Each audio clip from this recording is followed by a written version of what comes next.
Ayun, mahilig nga kasi, mahilig sila magsabihan ng I love you. Si Menchie, ang favorite word niya ay I love you. Mahal-mahal kita, mahal-mahal kita. Walang day yan na sasabihin niya sa akin, Ate, mahal-mahal kita.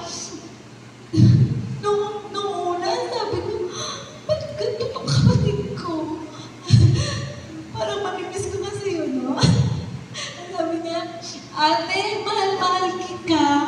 Tapos sinasabi na rin, Ate, yaman ha.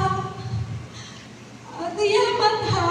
Alam mo, hindi kaya siya maka-ate kasi sobrang rin siya talagang pinapamper kasi tuwang-tuwa siya lalo nang pahilig siya sa bracelet.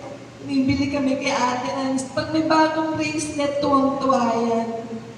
Mahilig siya, napasok siya sa school. Imagine mo sabihin niya, cute naman, Mami Isa.